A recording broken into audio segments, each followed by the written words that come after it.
இருட்ட கண்டா பயம் உண்டாவதே அது ஏன்? இப்படி ஒரு கேள்வியை ஒரு பெரியவர்கிட்ட கேட்டாங்க. அதுக்கு அவர் பதில் சொல்றார். மனிதனுடைய ஆதிகால வாழ்க்கையில தொற்றிக்கொண்ட பயம் இது வேரூன்றி இருக்குது, இன்னமும் போகல.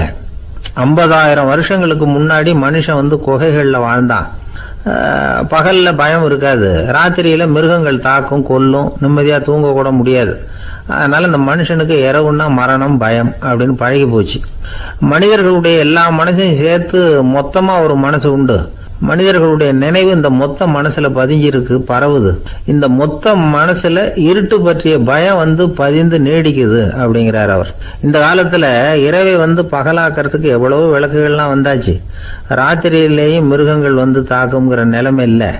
பாதுகாப்பான வீடுகள், விலங்குகளும் விலகி போயிட்டு, விலங்குகள்லாம் விலகி போயிட்டு, வீடுகளும் பாதுகாப்பா இருக்குது. சரி, இருந்தாலும் அந்த பழங்கால பயம் இருட்டு பயம் இன்னமும் மனுஷனை விட்டு போகல. இன்னொரு விஷயம் என்னன்னா, இருட்டில இருந்து வெளிச்சத்துக்கு வராத மனிதர்கள் இன்னைக்கு அதிகம். ஒரு ஆளு ஆத்துக்கு மீன் பிடிக்கிறதுக்காக போனான், இன்னும் விடியல. அதுக்குள்ள வலையை எடுத்துட்டு கிளம்பி போயிட்டான். வெளிச்சம் வர்றதுக்கு முன்னாடியே போய் சேர்ந்துட்டான்.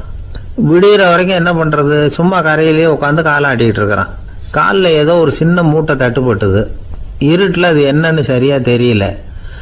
மூட்டைக்குள்ள சின்ன சின்ன கல்லாம் நிறைஞ்சி இருக்குது. சும்மா பொழுது போகணுமேங்கிறதுக்காக இவன் அந்த மூட்டைக்குள்ள இருந்து ஒவ்வொரு கல்லா எடுத்து ஆத்துல வீசிக்கிட்டு இருக்கிறான். விடிகிற வரைக்கும் வேற வேலை இல்லைங்கிறதுனால எப்படி செஞ்சுக்கிட்டே உட்காந்துருக்கிறான்.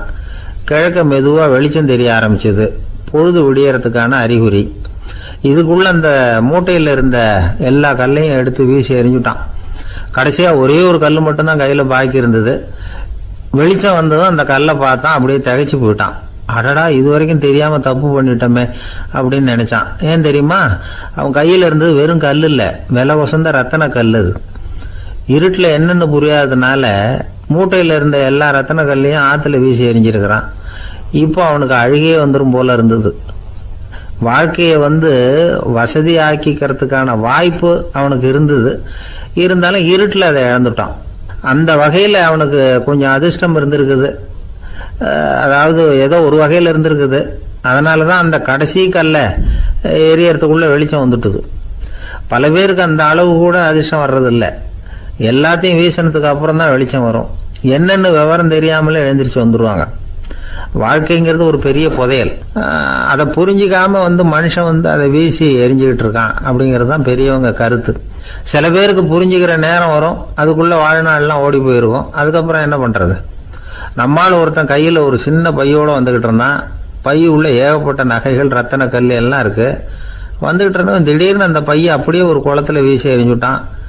மகான்கள் தான் இப்படி பற்று இல்லாம இருப்பாங்க. என்னங்க இது, விலை மதிப்புள்ள அந்த பையை இப்படி குளத்துல வீசி எறிஞ்சுட்டீங்களே, இதுக்கு என்ன அர்த்தம் அப்படின்னு கேட்டார் அவன் கூட வந்தவர். அவன் மெதுவா இவர் காதோட காதா சொல்றான்.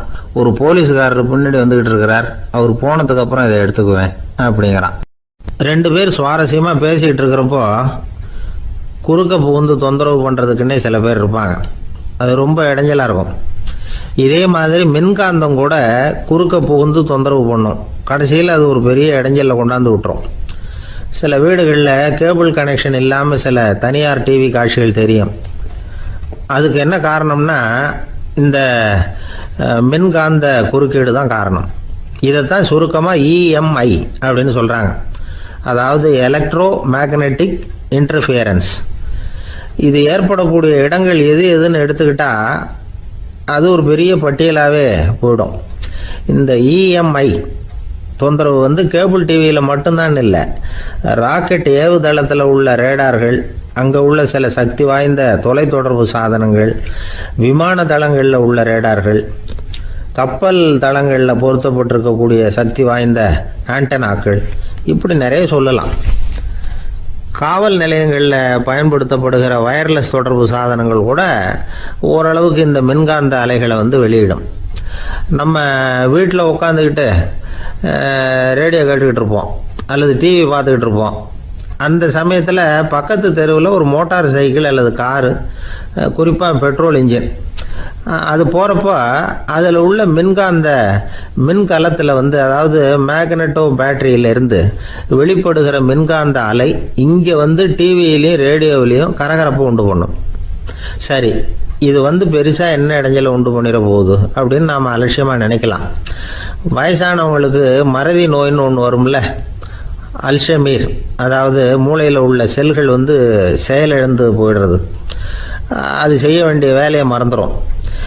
மனைவியே எதிரில் நின்னா கூட உன்னை எங்கேயோ பார்த்தது மாதிரி தெரியுதே அப்படின்னு சொல்லிட்டு இருப்பாங்க. அப்படி ஒரு மறதி. இந்த விசித்திரமான நோய்க்கு இதுவரைக்கும் மருந்தே இல்லைன்னு வேற சொல்கிறாங்க. இந்த மைக்ரோ ஓவன் அப்படின்னு சொல்லக்கூடிய சமையல் அடுப்புகள் கூட மின்காந்த அலைகளை வெளியிடுது. சமயத்தில் சில தொழிற்சாலைகளில் கூட பெரிய விபத்துக்களை இந்த இஎம்ஐ உண்டு பண்ணிவிடும்.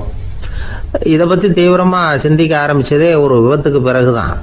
அமெரிக்காவுக்கும் வியட்நாமுக்கும் இடையில போர் நடந்தது.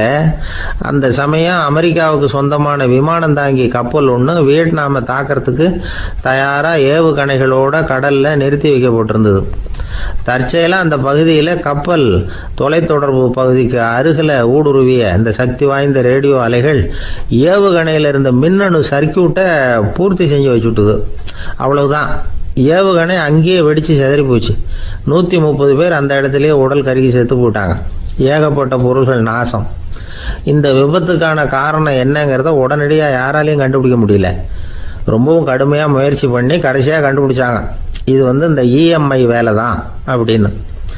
மின்னணு தொலைபேசிகள் இருக்கு. இதில் பேசும்பொழுது நம்ம காதை அதாவது செவியை ஊடுருவக்கூடிய மின்காந்த அலையானது மூளைக்கு போய் அங்கே மூளை கட்டிகளை உருவாக்க ஊக்கம் கொடுக்குது அப்படின்னு வேற கண்டுபிடிச்சிருக்கிறாங்க. இந்த இஎம்ஐ ரொம்ப குறைஞ்ச மின்காந்த அழுத்தத்தில் நமக்கு எந்த பாதிப்பையும் ஏற்படுத்துறதில்லை. மின்காந்த அலைகள் அழுத்தத்தோடு இருக்கிற இடங்களில் ரொம்ப நேரம் இருந்தோம்னா நம்ம உடம்பின் வெப்பநிலை 2 டிகிரி செல்சியஸ் வரைக்கும் அதிகரிக்குதாம். அதனால் வெப்பநிலையை சீராக்கிறதுக்கு இதய துடிப்பும் அதிகரிக்குது. இப்படிலாம் கண்டுபிடிச்சிருக்கிறாங்க. இப்போல்லாம் இந்த மின்காந்த குறுக்கீடுகளை தடுக்கிறது எப்படி அப்படின்னு விஞ்ஞானிகள் யோசனை செய்ய ஆரம்பிச்சிருக்கிறாங்க. இந்த விஷயத்தில் அலட்சியமாக இருந்தோம்னா எதிர்காலத்தில் நிறைய பேருக்கு இந்த ஞாபக மறதி நோய் வந்துடும். அப்புறம் அது ரொம்ப கஷ்டமாக போயிடும். ஒரு குடும்ப தலைவர் தன் மனைவியை பார்த்து, யார் நீ, உன்னை எங்கேயோ பார்த்தது மாதிரி இருக்குதே அப்படின்னு சொல்லிக்கிட்டு இருந்தார். உடனடியாக அவரை போய் பார்த்தேன். வாங்க டாக்டர்கிட்ட போகலாம் அப்படின்னு. அவர் என்னை தனியாக அழைச்சிட்டு போய் காதோட காதாக மெதுவாக சொல்கிறார், இதை பார்ப்பா, என் கையில் பணம் இல்லாத போகலாம் அப்படி மறதி நோய் வந்துட்டது மாதிரி நடிச்சுக்கிட்டு இருப்பேன், அவ்வளவுதான், அதை நீ கண்டுக்காத அப்படின்னார். ஒரு அழகான கடற்கரை. சுற்றுலா பயணிகள் நிறைய பேர் அங்கே போகிறது வழக்கம். சனி ஞாயிறு கூட்டம் அதிகமாக இருக்கும். அதோட விளைவு என்னங்கிறது அடுத்த நாள் தான் தெரியும். ஆமாம், அந்த கடற்கரையை சுத்தப்படுத்துகிற தொழிலாளிகள் திங்கட்கிழமை ரொம்ப சிரமப்படுவாங்க. சனி ஞாயிறு வந்த கூட்டம் கடற்கரை பூராவும் காலி ஐஸ்கிரீம் கப்புகளை வீசி எறிஞ்சிட்டு போயிடுவோம்.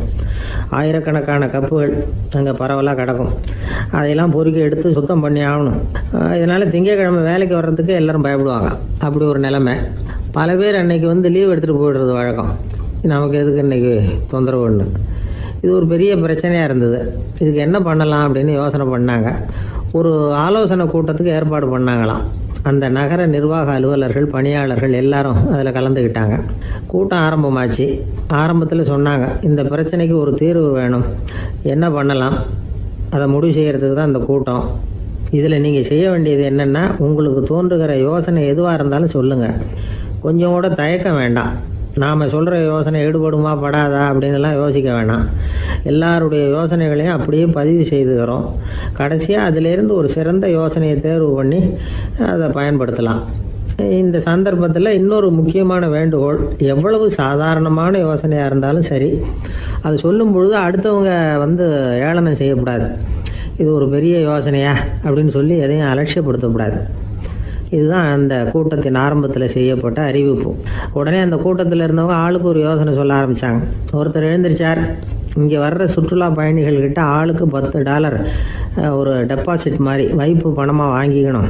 காலி ஐஸ்கிரீம் கப்பை திருப்பி கொடுத்தா அந்த பணத்தை திருப்பி கொடுத்துடலாம். இப்படி ஒரு ஏற்பாடு பண்ணிக்கிட்டா கப்புகளை தேடி பொறுக்கிட்டு இருக்க வேண்டியதில்லை, எல்லாம் ஒரே இடத்துக்கு சேர்ந்துடும். அப்படியே நாம் தூக்கிட்டு போய் ஒரு இடத்துல கொட்டி விடலாம் அப்படின்னார். இன்னொருத்தர் எழுந்திரிச்சார், கப்பை கீழே போட்டால் $50 அபராதம் அப்படின்னு அங்கங்கே போர்டு எழுதி வச்சுடலாம். கப்புகளை போடுறதுக்கு அங்கங்கே பெரிய கூடைகளை வச்சுடலாம். நாம் சாவகாசமாக அந்த கூடைகளை சேகரம் பண்ணிக்கலாம் அப்படின்னாராம். இன்னொருத்தர் எழுந்திரிச்சு கொஞ்சம் கோபமாக பேசினார், கப்புகளை வந்து அவங்க வாயிலே திணிச்சுடணும். அதுங்களை முன்னு சாப்பிட்டு பார்த்தா தான் தெரியும் அது எவ்வளவு கஷ்டங்கிறது அப்படின்னு ரொம்ப கடுமையாக பேசியிருக்காரு. இது வேடிக்கையாக தெரிஞ்சாலும் இந்த யோசனையும் பதிவு செஞ்சுக்கிட்டாங்களாம். இப்படி பல யோசனைகள் கடைசியாக எல்லாத்தையும் படித்து பார்த்துட்டு பரிசீலனை பண்ணாங்க. அப்புறம் தான் யோசனை வந்தது. இவர் வேடிக்கையாக சொன்னது கப்புகளை அவங்கவுங்க வாயிலே திணிச்சு சாப்பிட சொல்லணும், அதுதான் தண்டனைன்னார்ல. ஏன் அப்படி சாப்பிட்றது மாதிரியே கப்புகளை தயார் பண்ண என்ன அப்படின்னு சிந்திக்க ஆரம்பித்தாங்களாம். ஆகா, அதுதான் சரின்னு ஒரு முடிவுக்கு வந்தாங்க. அதுலேருந்து உருவானது தான் இந்த வேஃபர் கப்ஸ். ஐஸ்கிரீமை சாப்பிட்டு முடித்ததும் கப்பையும் சாப்பிட்டுடலாம். கோன் ஐஸ்கிரீம் சாப்பிட்றோம்ல, அதுதான். அமெரிக்காவில் மியாமி கடற்கரையில் ரொம்ப காலமாக இருந்துக்கிட்டு வந்த குப்பை பிரச்சனைக்கு இப்படி தான் ஒரு தீர்வு வந்து தான். இதுலேருந்து நாம் புரிஞ்சிக்க வேண்டியது என்னென்னா, நாம் அன்றாட எத்தனையோ பிரச்சனைகளை சந்திக்கிறோம், அதுக்கெல்லாம் தீர்வு உண்டு. அது எங்கே ஒளிஞ்சிருக்குன்னு கண்டுபிடிக்கணும். அந்த அந்த யோசனையையும் நல்லா தீவிரமாக யோசிக்கணும். யார் என்ன யோசனை சொன்னாலும் அதை வந்து அலட்சியப்படுத்தக்கூடாது, அக்கறையோடு கவனிக்கணும், அதை யோசித்து பார்க்கணும். ஒரு அம்மா தன்னோட வீட்டுக்காரரை ஒரு மனநல மருத்துவர்கிட்ட அழைச்சிட்டு வந்தாங்களாம். டாக்டர், இவருக்கு கோன் ஐஸ்கிரீம் பிடிக்கல, பேப்பர் கப்பில் இருக்கிற ஐஸ்கிரீம் தான் வேணும்னு அடம் பிடிக்கிறார் அப்படின்னாங்களாம். அது ஒன்றும் தப்பு இல்லையேன்னாராம் டாக்டர். இதுக்கு அந்த அம்மா சொன்னாங்களாம், இவர் கப்பு ஐஸ்கிரீம் வாங்குறதுல தப்பு இல்லை டாக்டர், பிரச்சனை அது இல்லை. அப்புறம் வேறு என்னென்னு கேட்டிருக்காரு. வாங்கினதும் ஐஸ்கிரீமை கீழே கொட்டிவிட்டு அந்த பேப்பர் கப்பை மட்டும் விரும்பி சாப்பிட்றார், அதனால தான் அவங்ககிட்ட அழைச்சிட்டு வந்தேன் அப்படின்னாங்களாம். ஒரு கணவன் மனைவி எப்போ பார்த்தாலும் அவங்க 2 பேருக்கும் இடையில சண்டை வந்துக்கிட்டே இருந்தது. இதில் என்ன ஆச்சரியங்கிறீங்களா? நான் அதுக்காக சொல்ல வரல, இது வேறு விஷயம். அதாவது சண்டை போடாமல் இருக்கிறதுக்கு வழி சொல்கிற தகவல் இது. நான் சொன்ன அந்த கணவன் மனைவி எப்படின்னா, கணவன் ஒரு வார்த்தை சொன்னால் மனைவி கிட்டேருந்து 2 வார்த்தை பதிலாக வரும். இதுக்கு கணவன்கிட்டேருந்து 4 வார்த்தை பதிலாக வரும். இப்படி வார்த்தைகள் பெருகி போய் கடைசியில் வம்பில் வந்து முடியும். அந்த அம்மா பொறுத்து பார்த்தாங்க, அவங்களால தாக்கு பிடிக்க முடியல. பக்கத்து வீட்லேயும் ஒரு கணவன் மனைவி இருந்தாங்க, அவங்களுக்குள்ள சண்டை வர்றதில்லை. அது எப்படி அவங்களால மட்டும் சண்டை போடாமல் இருக்க முடியுது அப்படின்னு இந்த அம்மாவுக்கு ஆச்சரியம். ஒரு நாள் நேராக பக்கத்து வீட்டு அம்மாக்கிட்டே போய், ஏம்மா, நீங்கள் எப்படி கணவனும் மனைவியும் சண்டை போட்டுக்காமல் இருக்கிறீங்க, அது எப்படி முடியுது உங்களால் அப்படின்னு கேட்டாங்க. அதுக்குன்னு ஒரு மருந்து இருக்குது, அதை சாப்பிட்டா சண்டை வராது அப்படின்னாங்க அவங்க. சரிங்க, அந்த மருந்தை அவர் சாப்பிட மாட்டேன்னு சொல்லிட்டா என்ன பண்ணுறது அப்படின்னு கேட்டிருக்கிறாங்க இவங்க. அந்த மருந்து அவருக்கு இல்லைம்மா, உனக்கு தான் அப்படின்னாங்களாம் அவங்க. அப்படியா, அப்படின்னா கொடுங்க, ரொம்ப நல்லதாக போச்சு. அதை எப்படி சாப்பிட்றதுங்கிற விவரத்தையும் சொல்லுங்கள், எங்கே அது கிடைக்குங்கிறதையும் சொல்லுங்கள், வாங்கிக்கிறேன் அப்படின்னு கேட்டாங்களாம் இவங்க. வேறு எங்கேயும் போய் வாங்க வேண்டாம், என்கிட்டே இருக்க அந்த மருந்து அதில் கொஞ்சம் தர்றேன், வாங்கி வச்சுக்க. உன் வீட்டுக்காரர் உன்னோட சண்டையை ஆரம்பிக்கிறப்போலாம் நீ இந்த மருந்தில் 1 ounce வாயில் ஊற்றிக்கணும். அதை உடனே குடிச்சிடக்கூடாது, ஒரு 5 நிமிஷமாவது அது வாயில் இருக்கணும், அதுக்கப்புறம் குடிச்சிடலாம் அப்படின்னு சொல்லி ஒரு பாட்டில் மருந்தை இந்த அம்மாக்கிட்ட கொடுத்து அனுப்புனாங்களாம். மருந்தை எடுத்துக்கிட்டு இந்த அம்மா வீட்டுக்கு வந்திருக்கிறாங்க. வீடு பூட்டி இருந்ததுனால கணவன் வந்து வாசல்லையே காத்துக்கிட்டு இருக்கிறான். மனைவியை கண்டதும் சண்டை போட ஆரம்பிச்சிட்டான். வீட்டை பூட்டி விட்டு எங்கே போய் தொலைஞ்ச, எவ்வளோ நேரமாக ஒரு மனுஷன் வாசல்லையே காத்துட்டு கிடக்கிறது அப்படி இப்படின்னு கத்த ஆரம்பிச்சிட்டான். மனைவி இதுக்கு பதிலே சொல்லலை. அந்த அம்மா பேசாமல் வீட்டை திறந்தாங்க, சமையல் அறைக்குள்ளே போனாங்க, 1 ounce மருந்தை வாயில் ஊற்றிக்கிட்டாங்க. அன்னைக்கு சண்டை வந்து மேற்கொண்டு வளரவே இல்லை, நின்றுட்டுது. மருந்து பரவாயில்லை. அதுக்கப்புறம் பல சந்தர்ப்பங்களில் சண்டை வரும் போல் இருக்கிற போலாம் இந்த மருந்து அதை நிறுத்தியிருக்கு. பிரமாதமான மருந்தாக இருக்குது இதை கொஞ்சம் அதிகமாகவே வாங்கி வீட்டில் வச்சுக்க வேண்டியது தான் அப்படின்னு முடிவு பண்ணிட்டு இந்த அம்மா மறுபடியும் பக்கத்து வீட்டு அம்மாக்கிட்ட போனாங்க. எவ்வளவு விலையானாலும் சரி, நான் காசு கொடுத்து வாங்கி வச்சுக்கிறேன், எந்த கடையில் இருக்குது இந்த மருந்து சொல்லுங்க அப்படின்னு கேட்டாங்க. இந்த மருந்துக்கு விலையே கிடையாதுங்க, இலவசமாகவே கிடைக்கும்னாங்களாம் அவங்க. அது எப்படி விலையில்லாமல் இதை விற்க முடியுது அப்படின்னு கேட்டாங்களாம் இவங்க. அது மருந்தாக இருந்தால் தானே விலை வைக்கிறதுக்கு, அது வெறும் தண்ணி தானே அப்படின்னாங்களாம். வெறும் தண்ணியாக சண்டையை நிறுத்துது அப்படின்ட்டு இருக்காங்க இவங்க. அது சண்டையை நிறுத்தலை, உன்னோட மௌனம் தான் சண்டையை நிறுத்துது. நீ வாயில் தண்ணியை வச்சுக்கிறதுனால எதிர்த்து பேசுறதில்ல, அதனால் உன்னுடைய கணவர் கோபம் வந்து சாந்தமாயிடுது அப்படின்னாங்களாம் அவங்க. இந்த கதையிலேருந்து சண்டையை நிறுத்துகிற மருந்து எதுன்னு தெரிஞ்சுக்கிட்டோம் இல்லையா. ஒருத்தர் என்ன பண்ணார், பாட்டிலில் வந்து தண்ணியை ஊற்றி வச்சுக்கிட்டு அவர்கிட்ட வர்றவங்களுக்கெல்லாம் இதை சிபாரிசு பண்ணலாம்னு நினச்சிக்கிட்டு உட்காந்துருந்தார். ஒரு அம்மா வந்தாங்க. இதை கேட்டுவிட்டு இதையே ஒரு மருந்து மாதிரி கொடுக்கலாம்ங்கிறது அவர் முடிவு. அதனால் பாட்டிலில் தண்ணி அடித்து வச்சுக்கிட்டு அதில் கலருக்காக என்னத்தையோ ஒரு ஜீரகம் அது மாதிரி எதையாவது கலந்து வச்சுக்கிட்டு ஒரு மருந்து மாதிரி ஒரு பாவனையில் வச்சுக்கிட்டு உட்காந்துருக்காரு. யாராவது வீட்டில் சண்டைன்னா என்கிட்ட வாங்க மருந்து தரேன்னு. ஒரு அம்மா வந்தாங்க, எனக்கும் என் வீட்டுக்காரருக்கும் அடிக்கடி சண்டை வருதுங்க அப்படின்ட்டு இருக்காங்க. கவலைப்படாதம்மா, நான் ஒரு மருந்து தரேன்னு சொல்லி வீட்டுக்குள்ளே போய் ஒரு பாட்டில் எடுத்து வந்து கொடுத்தாரு. பாட்டிலில் இருக்கிறது என்னங்கிறத சொல்லிவிட்டா அது பேரில் மரியாதை வராது இல்லையா, அதனால் சொல்லலை. அந்த அம்மா வாங்கிட்டு போனாங்க. 4 நாள் கழித்து திரும்பி வந்தாங்க. என்னம்மா வீட்டில் சண்டை நின்று போச்சான்னு கேட்டிருக்காரு இவர். அங்கே நின்று போச்சுங்க, இப்போ உங்ககிட்ட ஆரம்பமாக போகுதுன்னாங்களாம். என்னம்மா அப்படின்ட்டுருக்காரு இவர் பயந்து போய். பின்ன என்னங்க, நீங்கள் என்ன மருந்து கொடுத்துருக்குறீங்க என்னங்க அப்படின்னாங்களாம் கோபமாக. அது வெறும் தண்ணி தானே அப்படின்ட்டுருக்காரு இவர். தண்ணியா இது, நல்லா பாருங்கள் அப்படின்னு அந்த பாட்டில் நீட்டினாங்களாம். இவர் வாங்கி பார்த்துருக்காரு. அப்புறம் தான் விஷயம் புரியுது அவருக்கு. இவர் கை தவறுதலாக அவங்க வீட்டில் இருந்த மண்ணெண்ணெய் பாட்டில் எடுத்து அவர்கிட்ட கொடுத்துருக்குறாங்க. அப்புறம் என்ன ஆகும், சண்டை வராமல். நமக்கு முன்னாடி நமக்கு வேண்டிய ஒருத்தர் ஒரு கிளாஸில் நமக்கு பழச்சாறு கொண்டாந்து வைக்கிறாருன்னு வச்சுக்கோங்க. உடனே நாம் என்ன பண்ணுவோம், எடுத்து கிடுகிடுன்னு சாப்பிட்ருவோம் அடுத்தவங்க யாரும் வர்றதுக்குள்ள. அதை விட்டுட்டு அதை கொண்டாந்து வச்சவர்கிட்டயே அதோட விலை என்ன அப்படி இப்படின்னு நான் கேட்டுக்கிட்டு இருப்போம். நாம் கேட்க மாட்டோம். ஆனால் காந்திஜி அப்படி கேட்டாராம். எப்போ தெரியுமா, 1935. அந்த வருஷம் மே மாதத்தில் ஒரு நாள் காந்திஜி டெல்லியில் இருக்கிறார். அப்போ அவருக்கு 2 டம்ளர் மாம்பழச்சாறு கொண்டாந்து கொடுக்குறாங்க. அதை வாங்குறார். இதோட விலை என்ன அப்படின்னு கேட்டார் காந்திஜி. யாருக்கிட்ட கேட்டாருன்னா மனுபென் காந்திகிட்ட கேட்குறார்.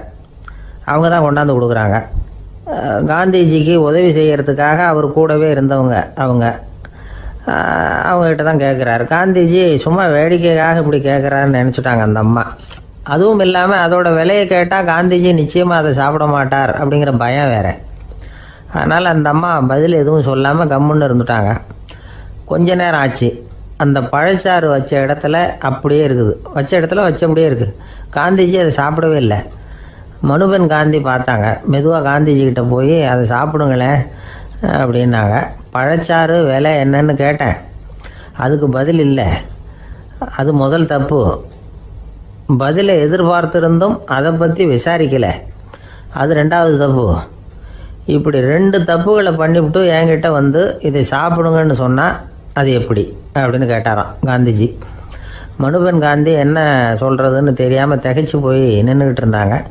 காந்திஜி தொடர்ந்து சொன்னாராம், இப்போ என் முன்னாடி வச்சிருக்கிற இந்த பழச்சாறு விலை சுமாராக ஒரு ₹1/2 இருக்கும். அது அந்த காலத்து மதிப்பு. இந்த பழச்சாறு இல்லாமல் கூட என்னால் இருக்க முடியும். ஆனால் அவசியமான பொருள்களை வாங்கிறதுக்கு கூட சக்தி இல்லாத மக்கள் இந்த நாட்டில் நிறைய பேர் இருக்கிறாங்க. அப்படி இருக்கிறப்போ எனக்கு என்னத்துக்கு இந்த விலை உயர்ந்த பானம்? இதை இப்போ நான் சாப்பிட்டா என் உடம்பு வேணும்னா ஆரோக்கியமாகலாம், ஆனால் என் மனசு அமைதி அடையாது. எனக்கு என்னுடைய உடல் ஆரோக்கியத்தை விட மன ஆரோக்கியம்தான் முக்கியம். அதனால் இதை நான் சாப்பிட மாட்டேன், எடுத்துகிட்டு போயிடு அப்படின்னாராம். அந்த சமயத்தில் ஒரு அகதி பொண்ணு 2 குழந்தைகளோட காந்திஜியை பார்க்குறதுக்காக வந்தது. வணக்கம் சொல்லிச்சு. காந்திஜி உடனே தனக்கு முன்னாடி இருந்த பழச்சாற்றை எடுத்து அந்த பொண்ணுக்கிட்டேயும் குழந்தைகள்கிட்டையும் கொடுத்து சாப்பிட சொன்னார். அவங்க அதை வாங்கி ரொம்ப சந்தோஷத்தோடு சாப்பிட்டாங்களாம். அதை பார்த்த காந்திஜி முகத்தில் ஒரு புன்னகை, ஒரு பரவசம், ஒரு திருப்தி. அவர் மனசு நிறைஞ்சி இருந்தது. அப்போ அவர் சொன்னாராம், ஆண்டவன் எனக்கு எப்பவும் சரியான சமயத்தில் கை கொடுப்பாருங்கிறது அதுக்கு இதுதான் அத்தாட்சி.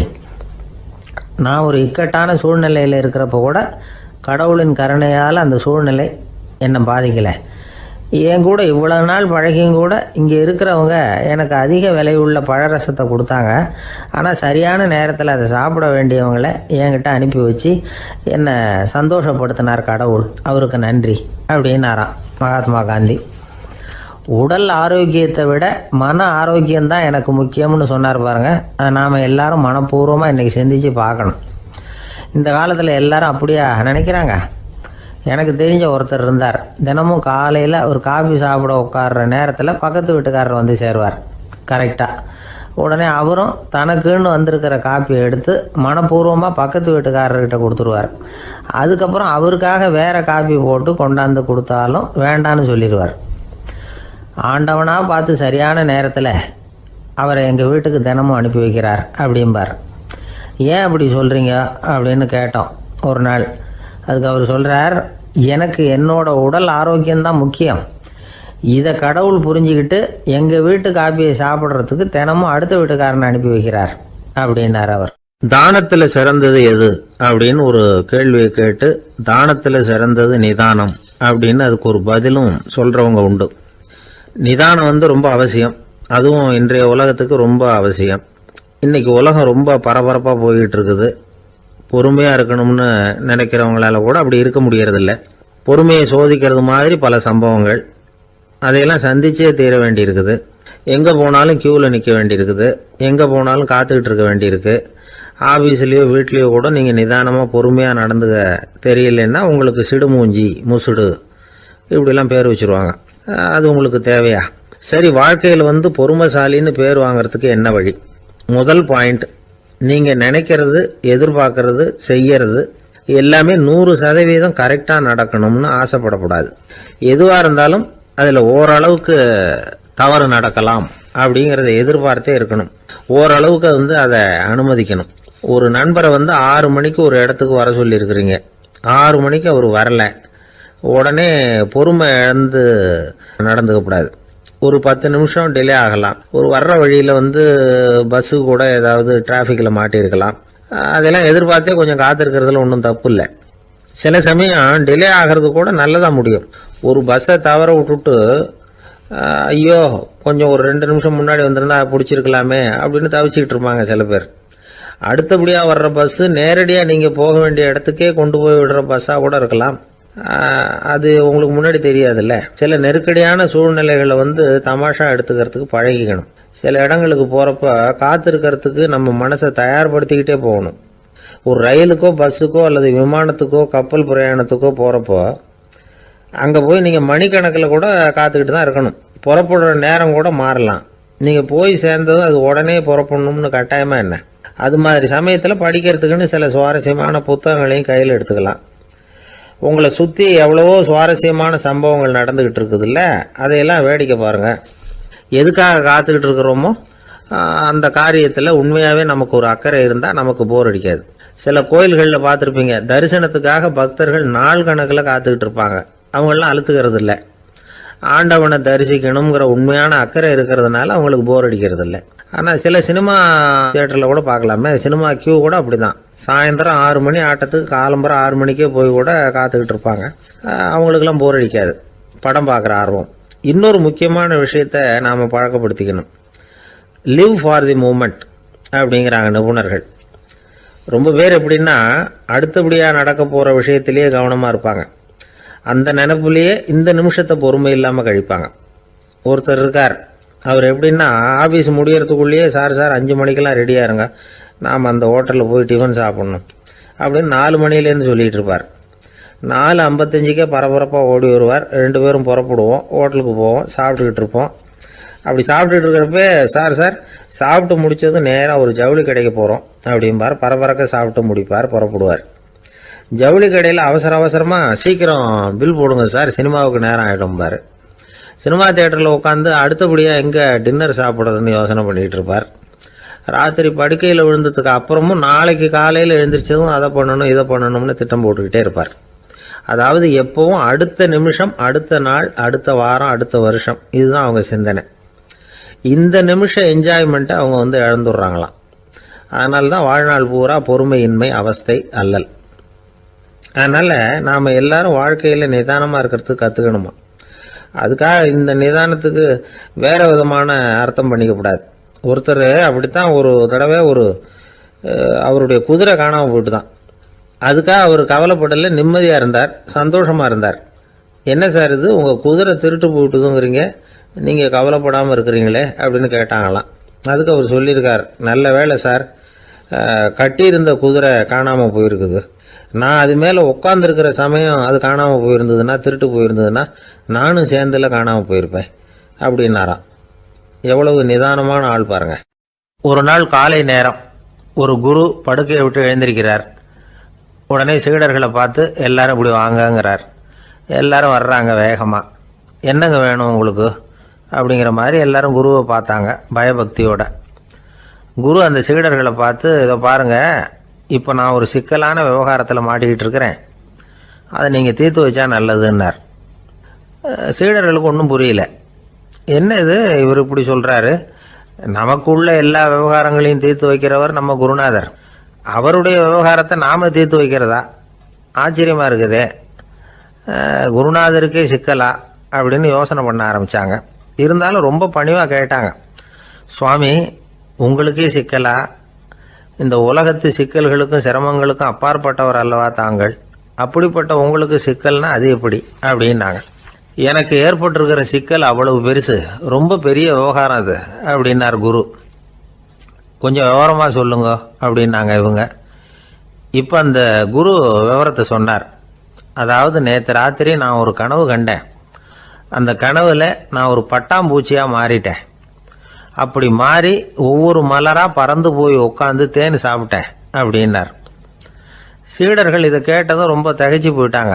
என்ன இது ஒரு பெரிய பிரச்சனையா, ஒரு சாதாரண கனவு கண்டதுக்காகவா இந்த காலை வேளையில் நம்மளையெல்லாம் குருநாதர் இவ்வளவு அவசரமாக கூப்பிட்டுருக்கார் அப்படின்னு நினச்சாங்க. இருந்தாலும் கேட்டாங்க, இதில் என்ன சிக்கல் சுவாமி, கனவுங்கிறது எல்லாருக்கும் வரத்தானே செய்யும் அப்படின்னார் ஒரு சீடர். சீடர்களே, பிரச்சனை அது இல்லை. நான் இன்னைக்கு காலையில் கண்ணு முழிச்சு பார்த்தப்போ நான் நானாக மறுபடியும் மாறிட்டேங்கிறத தெரிஞ்சுக்கிட்டேன். இதில் சிக்கல் என்னன்னா, இப்போ அந்த பட்டாம்பூச்சி தான் நானாக ஆயிட்டதாக கனவு கண்டுகிட்டு இருக்கா அப்படிங்கிறது தான். ஒரு மனுஷன் பட்டாம்பூச்சி ஆகிறதாக கனவு காண முடியுங்கிறப்போ அந்த பட்டாம்பூச்சியும் மனுஷனாக ஆகிறதாக கனவு காண முடியும் இல்லையா? இப்போ எனக்கு யதார்த்த நிலை தெரியணும், எது நிஜம்னு தெரியணும். நேற்று ராத்திரி நான் கண்டது கனவா, அல்லது இது பட்டாம்பூச்சி கண்டுகிட்டு இருக்கிற கனவா? இதுதான் குரு கேட்ட கேள்வி. இதை கேட்டதும் சீடர்கள் ரொம்ப குழம்பி போயிட்டாங்க. சுவாமி, இது வரைக்கும் நாங்கள் தூங்குறப்ப பார்க்கறது கனவுன்னும் மூழ்கிட்டு இருக்கிறப்ப பார்க்கறது நனவுன்னு நம்பிக்கிட்டு இருக்கிறோம். இப்போ எங்களை ரொம்ப குழப்பிட்டீங்க, இதுக்கு பதில் சொல்ல எங்களுக்கு சக்தி இல்லை அப்படின்னு சொல்லிவிட்டாங்களாம். அதுக்கப்புறம் அந்த குரு சொன்னாராம், நினைவு தான் முக்கியமான அம்சம். முடிவு கட்டம்னா பகலின் நினைவுகளை விட இரவின் கனவுகளே ரொம்ப உண்மை. ஒருத்தன் தூங்க போனால் தூங்கிக்கிட்டே இருந்தால் அவன் காணும் கனவு பொய்ங்கிறத அவன் உணர மாட்டான். ஒவ்வொரு கனவும் காணும் பொழுது அது ரொம்ப உண்மையாக தான் தெரியுது. ஒரு கனவு கூட உண்மை இல்லைன்னு கனவுல தோன்றுவதே இல்லை அப்படின்னார் குரு. அகில வாழ்வு அத்தனையும் சொற்பனம் கண்டாய் அப்படிங்கிறார் தாயுமானவர். ஆகையினால நம்ம கனவுலேருந்து நாம் என்னைக்கு முழிச்சிக்க போகிறோம் அப்படிங்கிறது தான் ஒரு முக்கியமான கேள்வி. ஒருத்தர் வந்தார், காலில் கட்டோடு வந்தார். என்னங்க காலில் கட்டுன்னு? சார், நேற்று ராத்திரி தூக்கத்தில் எங்கள் வீட்டு கூரையில் ஏணியை சாத்தி வச்சு இறங்கினப்போ வழுக்கி விழுந்து காலை உடச்சிக்கிட்டேன்னார். உங்கள் வீட்டில் தான் ஏணியே கிடையாது சார் அப்படின்னு. உண்மைதான் சார், நான் கீழே விழுந்து முழிச்சுக்கிட்டதுக்கு அப்புறம் தானே ஏணி இல்லைங்கிறது எனக்கு ஞாபகம் வந்தது அப்படின்னார். எனக்கு அதிர்ஷ்டமே இல்லை சார் அப்படின்னார் ஒருத்தர். ஏன் அப்படி சொல்கிறீங்கன்னு கேட்டோம். வியாபாரம் பண்ணலாம்னு ஒரு கடை வச்சேன். வேண்டிய போட்டவங்க கூட என் கடையில் எதுவும் வாங்க மாட்டேங்கிறான். எல்லாரும் அடுத்த கடைக்கு தான் போகிறான் அப்படின்னு சொல்லி ரொம்ப அழுத்துக்கிட்டார். இதுக்கு போய் அதிர்ஷ்டம் இல்லைன்னு சொல்லாதீங்க. வாடிக்கையாளர்களை கவர்றது எப்படிங்கிறது உங்களுக்கு தெரியல, அதுதான் குறை அப்படின்னும். சார், உங்களுக்கு தெரிஞ்ச அந்த ரகசியத்தை எனக்கும் கொஞ்சம் சொல்லி கொடுங்களேன் அப்படின்னார். சரி, உங்கள் காதை இப்படி கொடுங்க அப்படின்னு சொல்லி அது சம்பந்தமாக பெரிய வல்லுநர்கள் சொல்லியிருக்கிற கருத்துக்களை அவர்கிட்ட சொல்ல ஆரம்பித்தோம். அதாவது இந்த வாடிக்கையாளர்களை கவர்றதுக்கு வல்லுநர்கள் பல ஆலோசனைகளை ஏற்கனவே சொல்லி வச்சிருக்கிறாங்க. அது சம்பந்தமாக அனுபவப்பட்டவங்க, அதை தெரிஞ்சு வச்சுக்கணும். அதாவது கடை வச்சிருக்கிறவங்க எல்லாரும் இதை கொஞ்சம் காதில் வாங்கி வச்சுக்கணும். எதை இப்போ சொல்ல போகிறத. எப்பவும் பணத்தை சம்பாதிக்கிறதுலேயே குறியாக இருக்கக்கூடாதான். அதை விட முக்கியமாக நீங்கள் சம்பாதிக்க வேண்டியது வாடிக்கையாளர்களுடைய மன நிறைவு. வர்றவங்க திருப்தியோடு போகணும், அது முக்கியம். அதில் கவனமாக இருக்கணும். கடைக்கு வர்ற ஒருத்தர் ஏதாவது ஒரு குறை சொல்கிறாருன்னு வச்சுங்க, அதை அலட்சியப்படுத்தக்கூடாது. ரொம்ப அக்கறையோடு அதை காது கொடுத்து கேட்கணும். அப்படியா சார், அதை நான் அவசியம் கவனிக்கிறேன் அப்படின்னு சொல்லணும். ஒருத்தர் வரார், சார் நேற்றுக்கு உங்கள் கடையில் இதை நான் வாங்கிட்டு போனேன், வீட்டில் இது வேணான்னு சொல்லிவிட்டாங்க, அது திருப்பி கொடுக்கறதுக்காக தான் வந்திருக்கிறேன் அப்படின்னு சொல்லி திருப்பி கொடுக்குறார். உடனே நீங்கள் முகம் சுளிக்கக்கூடாது, எரிச்சல் படக்கூடாது. வழக்கம் போல நிதானமாக முகமலர்ச்சியோடு அதை திருப்பி வாங்கிக்கணும். இவ்வளவு ரூபாய்க்கு சாமான் வாங்கினா இந்த ஸ்பூன் அன்பளிப்பு, இப்படி ஏதாவது கொடுக்கலாம். பண்டிகை காலங்கள்லேயும் பொருள்கள் வாங்குறவங்களுக்கு இப்படி ஏதாவது பொருத்தமாக ஒரு அன்பளிப்பு கொடுக்கலாம். நீங்கள் கொடுக்கறது ஒரு சர்வசாதாரணமான பொருளாக இருந்தால் கூட அது வாங்குற ஒரு மனசில் ஒரு மகிழ்ச்சியை ஏற்படுத்தும். எதுவும் உங்களால் கொடுக்க முடியலன்னா உங்கள் முகம் நிறைஞ்ச சிரிப்பையாவது கொடுங்க, அது போதும். உங்கள் கடையில் இல்லாத ஒரு பொருளை வாடிக்கையாளர் வந்து கேட்குறார், உடனே இல்லைன்னு முகத்தில் அடித்தது மாதிரி சொல்லிடக்கூடாது. கொஞ்சம் உட்காருங்க சார் அப்படின்னு சொல்லி உங்கள் பணியாளர் யாரையாவது அனுப்பி வெளியிலேருந்து வாங்கிட்டு வர சொல்லி அவர்கிட்ட கொடுக்கலாம். சில பேர் உங்கள் கடைக்கு வரும்பொழுது அவங்க வீட்டு குழந்தைகளையும் கூப்பிட்டுக்கிட்டு வர்றாங்கன்னு வைங்க. நீங்கள் என்ன செய்யணும்னா அந்த குழந்தைகளை முதல்ல கவனிக்கணும். அது கண்ணத்தை கிள்ளணும், அதுகிட்ட விளையாடணும், அதுக்கு ஏதாவது மிட்டாய் பிஸ்கட் எதையாவது கொடுத்து அது கவனத்தை கவரணும். அதுக்கப்புறம் பெரியவங்களை கவனிக்கலாம். உங்கள் கடையில் வேலை செய்கிற பணியாளர்கள் சுத்தமாக இருக்கணும். சிரிச்ச முகம், சுறுசுறுப்பு, இது ரெண்டும் அவங்களுக்கு தேவை. அழுது வடிஞ்சிக்கிட்டு இருக்கக்கூடாது.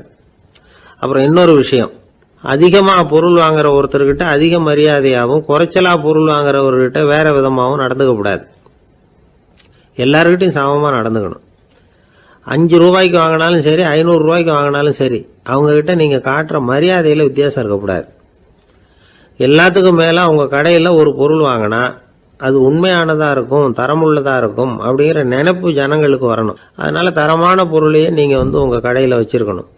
இது வரைக்கும் நான் சொன்னதையெல்லாம் கவனத்தில் வச்சுக்கிட்டு நீங்கள் கடையை ஆரம்பிச்சிங்கன்னா வியாபாரம் பிச்சுக்கிட்டு போகும். அப்படி போகலன்னா அதுக்கப்புறம் கேளுங்க. ஏன்னா இந்த யோசனைகள்லாம் அனுபவப்பட்டவங்க சொல்லியிருக்கிற யோசனைகள். இந்த யோசனைகளில் நீங்கள் எச்சரிக்கையாக இருக்க வேண்டிய ஒரு விஷயம் உண்டு. அது என்னங்கிறதையும் தெரிஞ்சு வச்சுக்கிறது நல்லது. என்னுடைய நண்பர் ஒருத்தர் வந்தார். சார், உங்கள் யோசனையை கேட்டதுனால நான் ஒரு அறை வாங்கினது தான் மிச்சம்னார். என்ன ஆச்சுன்னு கேட்டேன். எங்கள் கடைக்கு ஒரு பெரிய அம்மா குழந்தைய தூக்கிட்டு வந்தாங்க சார். உங்கள் யோசனைப்படி அந்த குழந்தையோட கண்ணத்தை கிள்ளணும்னு முயற்சி பண்ணினேன். திடீர்னு அந்த நேரம் பார்த்து அந்த குழந்தை தலையை குனிஞ்சிக்கிட்டுது. என் கை குழந்தையோட கண்ணத்துக்கு பதிலாக அது தூக்கிட்டு வந்தவங்க கண்ணத்தை கிள்ளிவிட்டுது. அதுதான் அப்படி ஆயிட்டுது அப்படின்னார் கண்ணத்தை தடவிக்கிட்டே. திபேத் நாட்டில் புத்த மடாலயங்கள் நிறைய உண்டு. அதுக்கு ஒரு தலைமையகமும் உண்டு. அது இந்த திபேத் தலைநகரம் லாசாவில் இருக்குது. ரொம்ப காலத்துக்கு அப்பால் அதை பற்றியெல்லாம் நிறைய விவரங்கள் எழுதி வச்சிருக்கிறாங்க. அது இப்போவும் நமக்கு கிடைக்குது. அதாவது ரொம்ப தூரத்துக்கு அந்தாண்ட மலைகளுக்கு நடுவில் ஒரு கிளை மடாலயம். அந்த மடத்தின் தலைவருக்கு வயசாயிட்டு தான். அதனால் தலைமை பொறுப்பை வேற ஒருத்தர்கிட்ட ஒப்படைக்கலாம் அப்படின்னு முடிவு பண்ணாராம். உடனே ஒரு லாமாவை கூப்பிட்டார். அவர் மூலமாக தலைமை மடாலயத்துக்கு செய்தி அனுப்புனார், பொருத்தமான வாரிசு ஒருத்தரை அனுப்பி வைக்கும்படியாக. அந்த வாலிப லாமா புறப்பட்டார். காடு மேடெல்லாம் நடந்து போகிறார். ரொம்ப நாள் கழித்து தலைமை பீடத்தை அடைஞ்சார். தலைமை குரு கிட்ட விவரத்தை சொன்னார். தகுதியான ஒருத்தரை அனுப்பி வச்சா அழைச்சிட்டு போகிறேன் அப்படின்னார். சரி, நாளைக்கு காலையில் நீங்கள் அவங்க எல்லாரையும் அழைச்சிட்டு போகலாம்னார் அவர். அவங்க எல்லாரையுமா? அங்கே தேவைப்படுறது ஒருத்தர் தானே அப்படின்னார் இவர். ஆமான்னார். அப்புறம் ஏன் எல்லாரையும் அழைச்சிட்டு போக சொல்கிறீங்கன்னார். அது இப்போ உனக்கு புரியாது. நான் ஒரு 100 பிக்குகளை அனுப்புகிறேன், அதாவது பிட்சுகளை. அவ்வளவு பேரையும் அங்கே வச்சு சமாளிக்க முடியாது அப்படின்னாரு இவர். இருந்தாலும் இப்போ அந்த தலைமை குரு என்ன சொன்னார்னா, அதை பற்றி கவலைப்படாத, நான் 100 பேரை அனுப்புகிறேன். அதில் 99 பேர் வழியிலேயே காணாமல் போடுவாங்க, ஒருத்தன் மட்டும்தான் வருவான். அவனும் அங்கே சேர்ந்துட்டானா நீ ரொம்ப கொடுத்து வச்சவன் அப்படின்னார். இவருக்கு ஒன்றும் புரியல. இருந்தாலும் மறுநாள் அந்த வாலிபலாமா 100 பேரை அழைச்சிக்கிட்டு புறப்பட்டார். போகிற வழியிலேயே பல பேர் அங்கங்கே பிச்சுக்கிட்டு போயிட்டாங்க. அவர் சொன்னது மாதிரியே. வழியில் அவங்க ஊர்கள் இருந்தது தான் காரணம். அப்பா அம்மாவை பார்த்துட்டு வரேன் அப்படின்னு கொஞ்சம் பேர் போனாங்க. சொந்த பந்தத்தை பார்த்துட்டு வரேன் அப்படின்னு கொஞ்சம் பேர். ஒரு வாரம் ஆச்சு. இப்போ மிஞ்சினது 10 பேர் தான். வழியில் ஒரு நகரம். அங்கே சில பிட்சுக்கள் சந்திச்சாங்க. எங்கள் மடத்து தலைவர் இறந்துட்டார், உங்களில் யாராவது ஒருத்தர் எங்களுக்கு தலைவராக முடியுமா அப்படின்னு கேட்டாங்க. 10 பேரும் தயார். அதில் ஒருத்தரை அழைச்சிட்டு அவங்க போயிட்டாங்க. இன்னொரு ஊரில் சில பேர் வந்தாங்க, வழி மறிச்சாங்க. நில்லுங்க, எங்கள் மன்னர் மகளுக்கு திருமணம், அதை நடத்தி வைக்க 3 லாமாக்கள் தேவை அப்படின்னாங்க. இப்படி கொஞ்சம் கொஞ்சமாக எல்லாரும் காலி. கடைசியில் 2 பேரும் மிஞ்சினாங்க. அங்கே ஒரு இளம்பெண் எதிரில் வந்தா. எங்கள் அப்பா வேட்டைக்கு போயிருக்கிறாரு, இன்னும் திரும்பி வரல. வீட்டில் வேற யாரும் இல்லை, தனியாக இருக்க பயமாக இருக்கு. யாராவது ஒருத்தர் எனக்கு துணையாக இருக்கணும் அப்படின்னு கேட்டுக்கிட்டா. எங்கள் 2 பேரில் நீயே ஒருத்தரை தேர்ந்தெடுத்துக்கோ, இல்லைன்னா எங்களுக்குள்ள சண்டை வந்துடும் அப்படின்னாங்க. இப்போ மிஞ்சினவர் ஒருத்தர், அவருக்கும் ஒரு சோதனை வந்தது. ஒரு தர்க்கவாதி எதிரில் வந்தான், உன்னோட வாதம் பண்ணணும்னா. இவனோட வாதம் பண்ணுறேன், அது முடிய ரொம்ப காலம் ஆகலாம். தர்க்கத்தில் நான் ஜெயிச்சா அங்கே வரேன், இல்லைன்னா இவருடைய சீடனை ஆயிடுவேன் அப்படின்னார் அவர். கடைசியாக அழைக்க வந்த வாலிபலாமா மட்டும் வெறும் கையோடு திரும்பி போனார். அங்கே இருந்த வயசான மடாதிபதி கேட்டார், எத்தனை பேர் அங்கேருந்து புறப்பட்டீங்கன்னார். என்னையும் சேர்த்து 101ன்னார் அவர். நல்லது, நீயாவது திரும்பி வந்தியே, அதுதான் எனக்கு போதும். ஏன்னா நீ தான் எனக்கு உண்மையான வாரிசு. அந்த 100 பேரில் யாரும் வரமாட்டாங்க அப்படின்னார் அவர். ஏன்னா அவருக்கு தெரியும் இவர் ஒருத்தர் தான் திரும்பி வருவாருங்கிறது. திபேத்தில் ஒரு பழங்கால பழமொழி உண்டாம், 100 பேர் செல்லலாம், எப்பொழுதாவது ஒருவன் அபூர்வமாக அடைய வேண்டிய இடத்தை அடைவான். இதுதான் அந்த பழமொழி. ஒரு உன்னதமான இலக்கை அடையணும்னா அது அவ்வளவு சுலபமான காரியம் இல்லை. இந்த காலத்து மடாலயம் ஒன்று, அதில் ஒரு தலைவர், அவருக்கு வயசாயிட்டுது, தனக்கு ஒரு வாரிசை நியமிக்கணும் அப்படின்னு ஆசைப்பட்டார். ரொம்ப கஷ்டப்பட்டு ஒருத்தரை பிடிச்சார், தனக்கு வாரிசா நியமிச்சுட்டு அவர் சமாதி ஆயிட்டார். புதுசாக பொறுப்பேற்றுக்கிட்டவர் அப்படியே உட்காந்துருந்தார். அவரை தேடிட்டு பத்திரிகை நிருபர்கள்லாம் வந்தாங்க, கேட்டாங்க.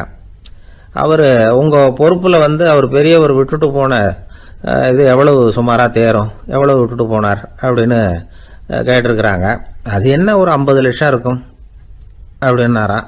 அவ்வளவும் பணமா அப்படின்னு கேட்டிருக்காங்க. இல்லைங்க, கடன் அப்படின்னாராம் இவர். ஒரு காடு, அங்கே புத்தர் அவர் பாட்டுக்கு நடந்து போய்கிட்டே இருக்கிறார். அவருக்கு பின்னாடி ஒரு குரங்கு, அதுவும் தொடர்ந்து வந்துக்கிட்டே இருக்குது. புத்தர் திரும்பி பார்த்தார். குரங்கு அப்படியே குதித்து உயர எழும்பி ஒரு கிளையில் போய் உக்காந்துது. ஏன் இப்படி பண்ணுறேன்னு கேட்டார் புத்தர். என்னை சாதாரணமாக நினைக்க வேணாம், நான் மகாமந்தி, என்னால் எல்லாம் முடியும், முடியாதுங்கிற வார்த்தையே என்னுடைய அகராதியில் கிடையாது, என்ன வேணும்னாலும் செய்வேன் அப்படின்னுது. அப்படின்னா ஒரு பந்தயம் வச்சுக்கலாமான்னாரு இவர். ஓ வச்சுக்கலாமேன்னுது. வேற ஒன்றும் இல்லை, இப்போ நீ மேலே எழும்பி அந்த கிளையில் உட்காந்தது மாதிரி அங்கேருந்து தாவி என் உள்ளங்கையில் உட்காரணும், அவ்வளவுதான் அப்படின்னார். அப்படி உட்காந்துட்டா என்ன பரிசு அப்படின்னு கேட்டது அது. சொர்க்கத்தில் இருக்கிற மாமன்னன் மரகத சக்கரவர்த்தியை என்னோட இருக்கும்படியாக கூப்பிட்டுக்கிறேன். அந்த சமயத்தில் அவருடைய அரியணை அங்கே காலியாயிடும், நீ அதில் போய் உட்காந்துக்கலாம். பந்தயத்தில் தோத்துட்டா ஒரு கல்ப காலம் இந்த பூமியில் வாழ வேண்டியிருக்கும், அதுக்கு பிறகு தான் என்கிட்ட வர முடியும், என்ன சொல்கிற அப்படின்னார். குரங்குக்கு தாவறது ஒரு பெரிய காரியமா? இது எனக்கு ரொம்ப சாதாரண விஷயம், என்ன இப்போவே தாவட்டுமா அப்படின்னுது. சரின்னு சொல்லி உள்ளங்கையை நீட்டினார். அவருடைய கை தாமரை இலை அளவுக்கு அப்படியே விரிஞ்சுது. குரங்கு சௌகரியமாக உட்கார்றதுக்காக. குரங்கு தாவறதுக்கு தயாராச்சு. அதுக்கு முன்னாடி ஒரு சின்ன யோசனை அதுக்கு. இந்த கிளையிலேருந்து அந்த கைக்கு தாவறது எனக்கு ரொம்ப அற்பமான ஒரு வேலை, இது ரொம்ப சாதாரணம், என்னுடைய கௌரவத்துக்கு இது சரியாக இருக்காது. அதனால் நான் என்ன பண்ண போகிறேன்னா, இங்கேருந்து கிளையிலேருந்து அப்படியே உயர எழும்ப போகிறேன். எழும்பி மேல் உலகம் போய் அங்கே ஒரு சுற்றிவிட்டு அதுக்கப்புறம் அங்கேருந்து நேராக இந்த கையில் உட்கார போகிறேன் அப்படின்னு நினச்சிது.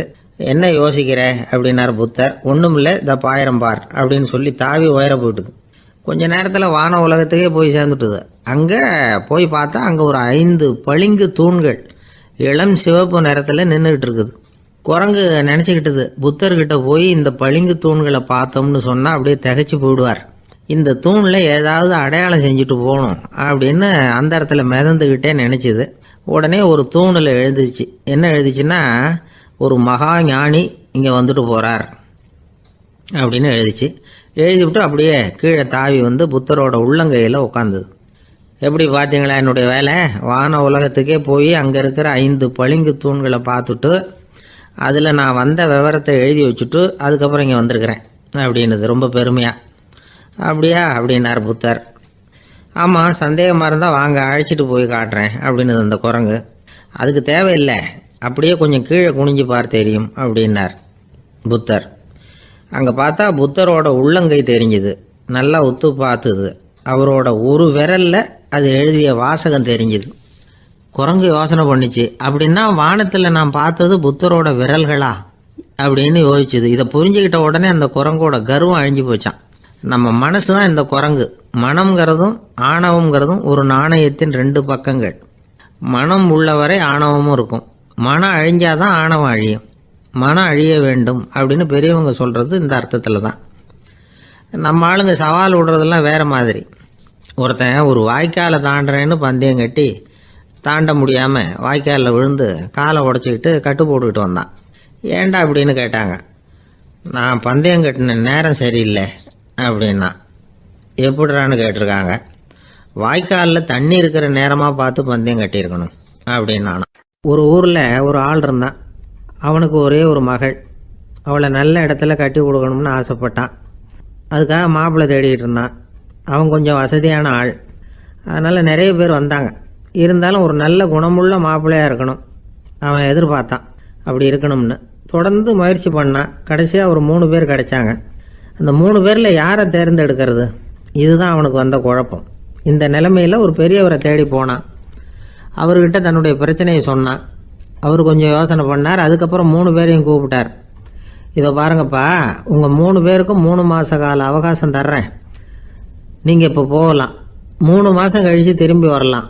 அப்படி வரும்பொழுது இந்த 3 மாத காலத்தில் நீங்கள் செஞ்ச நல்ல காரியம் ஏதாவது ஒன்று சொல்லணும்.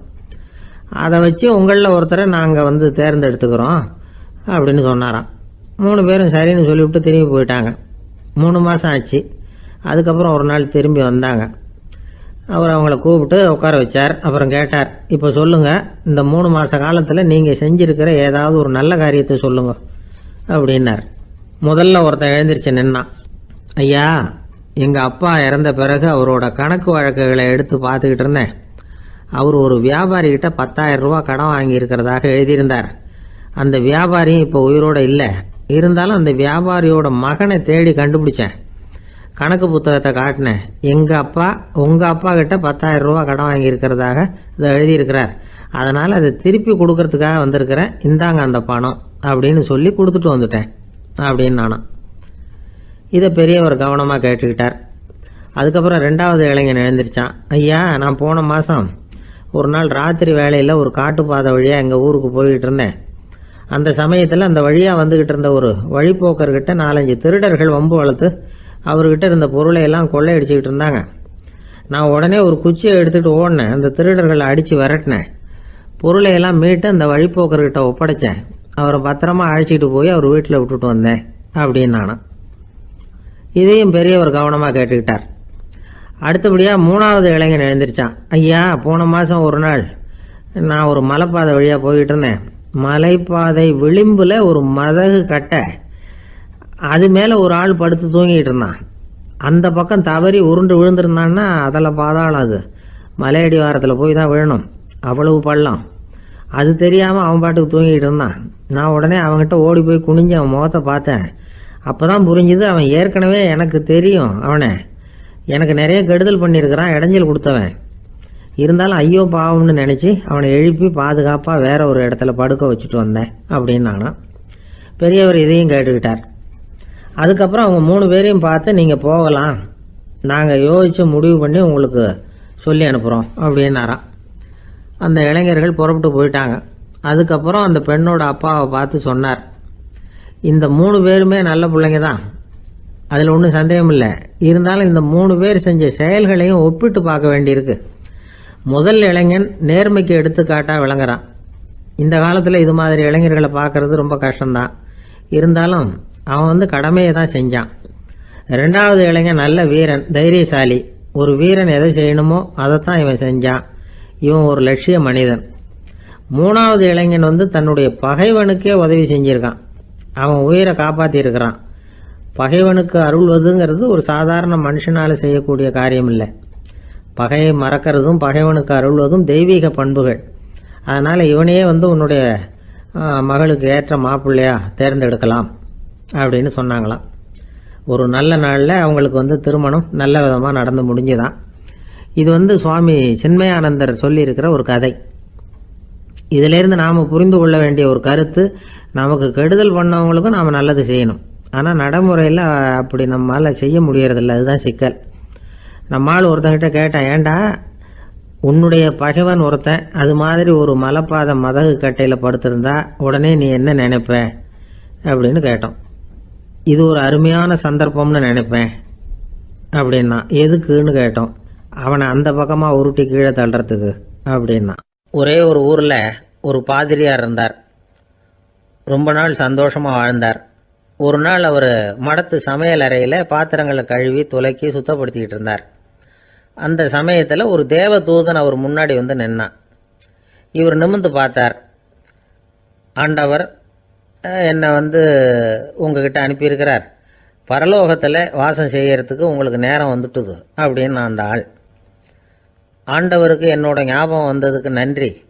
ஆனாலும் இப்போ இங்கே நீயே பாரு, எவ்வளவு பாண்டங்கள் பாக்கி இருக்கு, இவ்வளவையும் நான் சுத்தப்படுத்த வேண்டியிருக்கு. நான் நன்றி கெட்டவனாக இருக்க விரும்பலை. இந்த பணியை முடிக்கிற வரைக்கும் என்னுடைய பரலோக வாழ்வை தள்ளி வைக்க முடியுமா? நீ என்ன நினைக்கிற அப்படின்னு கேட்டார். தேவதூதன் தனக்கே உரிய விவேகத்தோட அன்போட பாதிரியாரை பார்த்தான். சரி, என்ன செய்யலாம்ங்கிறத அப்புறம் சொல்கிறேன் அப்படின்னு சொல்லிவிட்டு புறப்பட்டு போயிட்டான். ஒரு நாள் அந்த பாதிரியார் தோட்டத்தில் உள்ள களைகளை எல்லாம் ஒரு களை கொத்தியால் கொத்தி களை எடுத்துக்கிட்டு இருக்கிறார். அந்த சமயத்தில் இந்த தேவதூதன் மறுபடியும் அவர் முன்னாடி நிற்கிறான். பாதிரியார் பார்த்தார். இதை பாரு, இந்த தோட்டம் பூராவும் எவ்வளவு களை மண்டி கிடக்கு, பரலோகம் கொஞ்ச காலம் எனக்காக பொறுத்திருக்கலாம்னு நீ நினைக்கிறியா அப்படின்னு கேட்டார். தேவதூதன் சிரிச்சுக்கிட்டே மறுபடியும் மறைஞ்சிட்டான். மறுபடியும் அவர் களை எடுக்கிறது, தானிய களஞ்சியத்துக்கு வர்ணம் பூசுறது, இப்படிப்பட்ட வேலைகளில் ஈடுபட்டிருக்கார். இன்னொரு நாள் ஒரு மருத்துவமனையில் நோயாளிகளை கவனிச்சுக்கிட்டு ரொம்ப தீவிரமாக இருக்கிறார் அந்த பாதிரியார். ஒரு நோயாளியோட தாகத்துக்கு தண்ணீர் கொடுத்துட்டு நிமிர்ந்து பார்க்குறப்போ தேவதூதன் மறுபடியும் அவர் முன்னாடி நிற்கிறான். இந்த தடவை பாதிரியார் தன்னலமற்றவராக பேரன்பை காட்டக்கூடிய வகையில் தன்னுடைய 2 கைகளையும் உயர்த்தியபடி தேவதூதனின் கவனத்தை பிணியால் வாடக்கூடிய நோயாளிகளின் பக்கம் திருப்பினாராம். தேவதூதன் ஒன்றும் சொல்லலை, மறைஞ்சிட்டான். அன்னைக்கு சாயந்தரம் பாதிரியார் மடத்தில் உள்ள தன்னுடைய அறைக்கு போய் இளைப்பாறினார். யோசித்து பார்த்தார். தேவதூதனையும் தேவதூதனின் விருப்பத்தையும் பல நாள் தள்ளி போட்டு வந்ததையும் அவர் ரொம்ப நினச்சி பார்த்தார். திடீர்னு தான் முதுமை அடைகிறதையும் சோர்வு அடைகிறதையும் உணர்ந்தார்.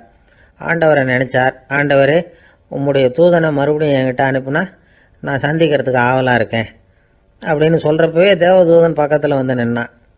பாதிரியார் நிமிர்ந்து பார்த்தார். நீ இப்போவே என்னை அழைச்சிக்கிட்டு போக விரும்பினா நான் பரலோகத்துக்கு வர்றதுக்கு தயாராக இருக்கேன்னார்.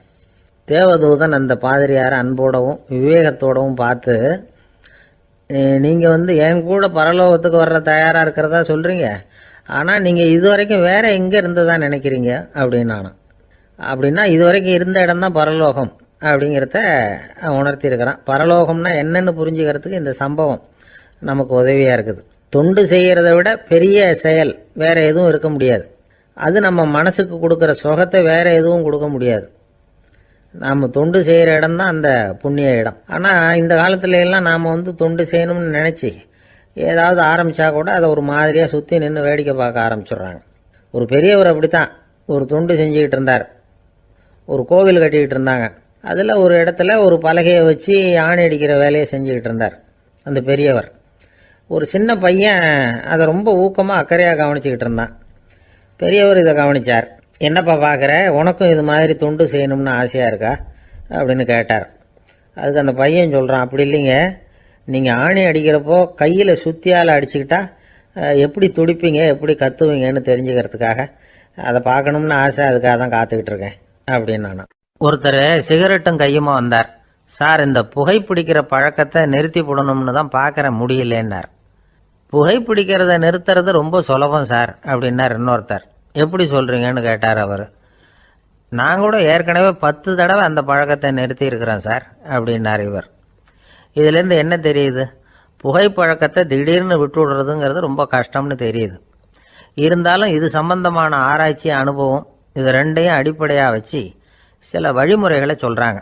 அதாவது புகைப்பிடிக்கிறத நிறுத்துறதுக்கு 10 வழிகள் உண்டு அப்படின்னு சொல்கிறாங்க. அது என்னங்கிறது தெரிஞ்சுக்கிட்டா உபயோகப்படுதான்னு பார்க்கலாமே. முதல் கருத்து என்னன்னா, கொஞ்ச நாளைக்கு புகைப்பிடிக்கிற நண்பர்களை விட்டு விலகி இருக்கணும். இதனால் புகைப்பிடிக்கிற ஆசை குறையும். அந்த பழக்கத்தை மறுபடியும் ஆரம்பிக்கப்படாதுங்கிற எண்ணம் உறுதிப்படும். 2வது கருத்து, புகைப்பிடிக்கிறதை எதிர்த்து தீவிரமாக பிரச்சாரம் செய்ய ஆரம்பிச்சிடணும். அது அடுத்தவங்களுக்கும் உபயோகப்படும், உங்களுக்கும் உபயோகப்படும். உங்கள் உள்ளுணர்வை அது தூண்டும், உங்களை உறுதி கொள்ள வைக்கும். மூன்றாவது கருத்து என்னன்னா, தினமும் 2 தடவை குளிக்கணும். எப்படி தெரியுமா? முதல்ல வெது வெதுப்பான தண்ணீர், அப்புறம் குளிர்ந்த தண்ணீர், இப்படி மாறி மாறி குளிக்கணுமா. 4வது கருத்து, உடற்பயிற்சிகள் செய்யணும். மூச்சு வாங்குற மாதிரியான பயிற்சிகள் ரொம்ப நல்லதான். பிராணாயாமம் அப்படிங்கிற மூச்சு பயிற்சி ரொம்ப நல்லதுங்கிறாங்க. அப்புறம் 5வது கருத்து, சாப்பாடு மிதமாக இருக்கணும், சீராக இருக்கணும். பச்சை காய்கறிகள், பழங்கள் சாப்பாட்டில் சேர்த்துக்கலாம். அடிக்கடி கொஞ்சம் கொஞ்சமாக சாப்பிட்டு ரத்தத்தில் சர்க்கரையின் அளவை பராமரிக்கணும். இது நரம்புகளை அமைதிப்படுத்தும். 6வது கருத்து என்னன்னா, ரொம்ப நேரம் பசியோடு இருக்கக்கூடாது. புகைப்பிடிக்கிறத நிறுத்த முயற்சி செய்யும் பொழுது எடை குறைப்பு நடவடிக்கைகளை மேற்கொள்ளக்கூடாது. 7வது கருத்து, காப்பி, தேநீர், மதுபானம், அப்புறம் போதைப் பொருள்கள் கலந்த உணவுகள் இதெல்லாம் வேணாம். புகைப்பிடிக்கிறத அதெல்லாம் ஊக்கப்படுத்தும். கடுகு, மிளகு, அப்புறம் காரமான பொருள்களை தவிர்க்கணும். உப்பு அளவை குறைக்கணும். தினமும் 10 குவளை தண்ணீராவது குடிக்கணும். வெறும் தண்ணி புகைப்பிடிக்கிற ஆவலை தணிக்குதான். 8வது கருத்து, கையில் சிகரெட்டு, புகையில ஏதாவது இருந்தால் உடனே தூக்கி எறிஞ்சிருங்க. அது கையில் இருக்கிற வரைக்கும் புகைப்பிடிக்கிற ஆசை வந்துக்கிட்டே இருக்கும். 9வது கருத்து என்னென்னா, இறை நம்பிக்கை உள்ளவங்க புகைப்பிடிக்கிற எண்ணம் வர்றப்போவெல்லாம் பிரார்த்தனை செய்ய ஆரம்பிச்சுடலாம். 10வது கருத்து, உங்களுக்கு ரொம்பவும் வேண்டியவங்க யாரோ அவங்கக்கிட்ட எல்லாம் நீங்கள் புகைப்பிடிக்கிறத நிறுத்தி விட்டதா சொல்லிவிடுங்க. இந்த 10 வழிகளையும் கடைபிடிக்க ஆரம்பிச்சுட்டா புகைப்பிடிக்கும் பழக்கத்தை நிறுத்தி விடலாம் அப்படின்னு சொல்கிறாங்க அனுபவப்பட்டவங்க. முயற்சி பண்ணி பார்க்கலாம். ஒரு முக்கியமான இடத்துல நின்றுக்கிட்டு இருந்தார் ஒருத்தர். அங்கே இன்னொருத்தர், ஏன் சார் இந்த இடத்துல சிகரெட் பிடிக்கலாமா அப்படின்னு அனுமதி கேட்டார். இந்த இடத்துல சிகரெட் பிடிக்கக்கூடாதுங்க அப்படின்னாரு இவர். நீங்கள் இப்படி சொல்கிறீங்க, ஆனால் இந்த இடத்துல கீழே நிறைய சிகரெட் துண்டுகள் கிடக்குதே, அவங்கெல்லாம் யார்? அவங்கெல்லாம் உங்கள் மாதிரி என்கிட்ட அனுமதி கேட்காதவங்க அப்படின்னாராம் இவர். ஒரு சீன தேசத்து அரசர் இருந்தார். அவருக்கு வயசாயிட்டுது. அவருக்கு அடுத்தபடியாக அவருடைய புள்ள பட்டத்துக்கு வரணும், ஆட்சி பொறுப்பை ஏற்றுக்கணும். ஒரு நல்ல தலைவனுக்கு இருக்க வேண்டிய பண்புகள்லாம் தன்னுடைய மகனுக்கு இருக்கணும்னு விரும்பினார் அந்த அரசர். அதனால் இளவரசனை பக்கத்தில் இருந்த ஒரு குரு கிட்ட அனுப்புனார். இளவரசன் அவர்கிட்ட போய் சேர்ந்தான். அந்த குரு என்ன பண்ணார் தெரியுமா? இவனை பார்த்து சொன்னார், இதை பாருப்பா, நீ என்ன பண்ணுற, இப்போவே பக்கத்தில் இருக்கிற காட்டுக்கு போ, நடுக்காட்டில் போய் ஒரு இடத்துல உட்காந்துக்கோ. அங்கே என்னென்ன சத்தம்லாம் உன் காதில் விழுதுன்னு கவனித்து கேளு. உன் காதில் விழுந்த ஓசைகள் என்னென்னங்கிறத என்கிட்ட சொல்லு, அதுதான் எனக்கு தெரியணும், உனக்கு வேலையும் அதுதான் அப்படின்னு சொல்லி அனுப்பி வச்சுட்டார். இளவரசன் காட்டுக்கு போனான்.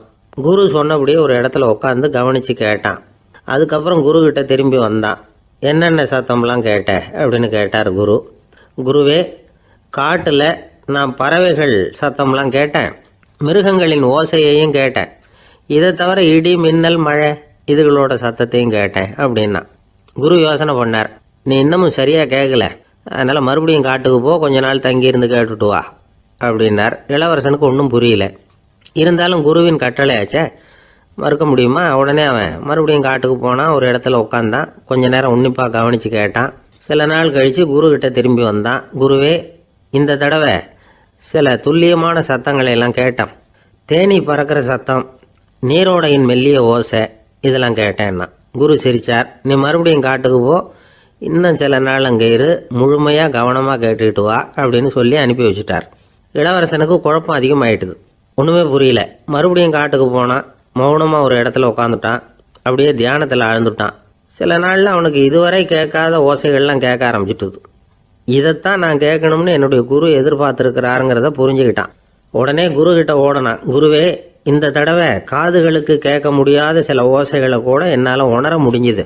பூ மலருகிற ஓசை, சூரியனால் பூமி சூடாகிறப்போ எழுகிற ஓசை, காலை பனித்துளியை இந்த புல்லுலாம் குடிக்கிற ஓசை, இது எல்லாம் என்னால் நல்லா கேட்க முடிஞ்சுது அப்படின்னா. குருவுக்கு இப்போ தான் திருப்தி ஏற்பட்டுதான்.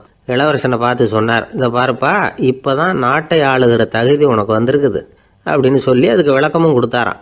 எந்த அரசன் தன்னுடைய மக்களின் இதயம் பேசுகிற மௌன மொழியை, மௌன வார்த்தைகளை கேட்குறானோ அவன்தான் ஆள தகுதி உள்ளவன். எந்த அரசன் தன்னுடைய மக்களின் உணர்ச்சிகளை உண்மையாக உணர்றானோ அவன்தான் முதன்மையான அரசன்.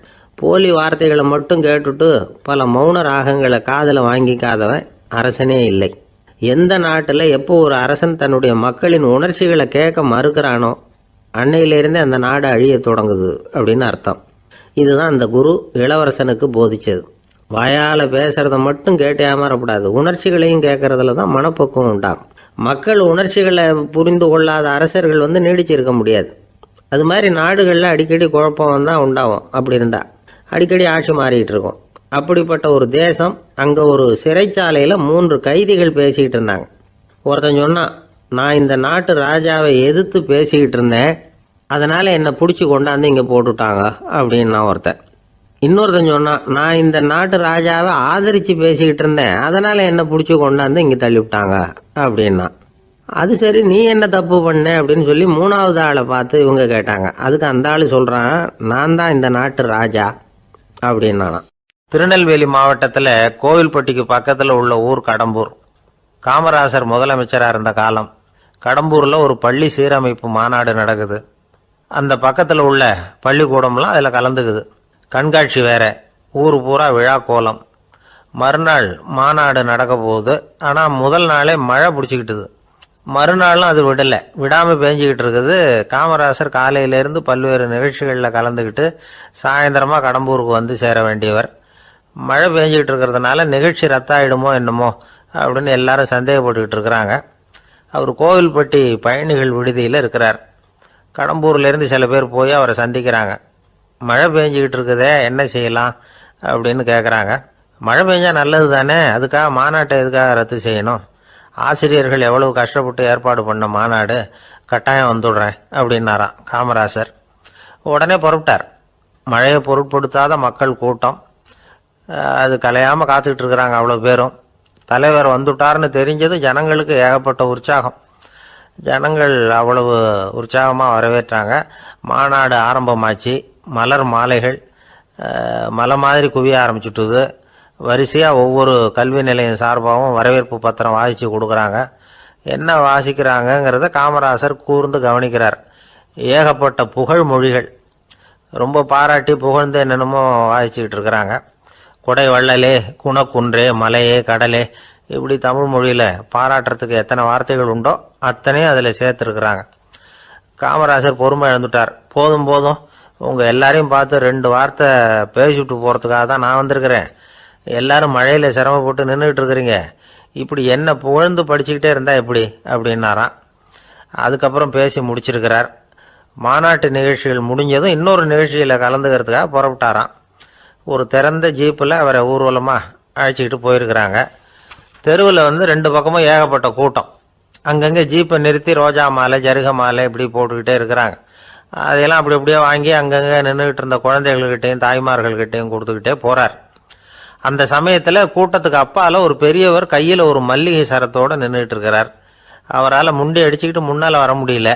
காமராசர் இதை கவனிக்கிறார். அவ்வளவுதான், உடனே நிறுத்தப்பா வண்டிய அப்படிங்கிறார். ஜீப்பு நிற்கிது. டிரைவரை பார்த்து, அதோ பார், அங்கே ஒருத்தர் நிற்கிறார் பார், அவரை இங்கே அழைச்சிட்டு வா அப்படின்னாராம். கூட்டம் வழி விடுது. அந்த பெரியவரை கிட்டத்தில் அழைச்சிட்டு வர்றாங்க. காமராசர் அவரை பார்த்து, வாங்க வாங்க, நல்லா இருக்கீங்களா அப்படின்னு சத்தம் போட்டு உற்சாகமாக விசாரிக்கிறாராம். பெரியவர் கண்களில் கண்ணீர், பேச்சு வரல. மல்லிகை சரத்தை அவருக்கு போடுறார். கொஞ்ச நேரம் அவர்கிட்ட பொறுமையாக பேசிக்கிட்டு இருந்துட்டு அவரை அனுப்பி வைக்கிறார் காமராசர். பெரியவர் போனதுக்கு அப்புறம் காமராசர் பக்கத்தில் இருந்தவங்க கிட்ட சொல்கிறார் அந்த பெரியவரை பற்றி. அந்த காலத்தில் ரொம்ப கஷ்டப்பட்டவர் இவர், ஜெயிலுக்கு போனவர் அப்படின்னு ரொம்ப உருக்கமாக நெகிழ்ந்து போய் சொல்கிறார். இதில் ஒரு விஷயத்தை கவனிங்க. தன்னை புகழ்ந்து படிக்கப்பட்ட வாழ்த்து மடலை படிக்க வேணாம்னு தடுத்து நிறுத்தினார். எங்கேயோ ஒரு மூலையில் கையில் ஒரு 4 முழம் மல்லிகை சரத்தோடு ஒதுங்கி நின்றுக்கிட்டு இருந்த அந்த தொண்டை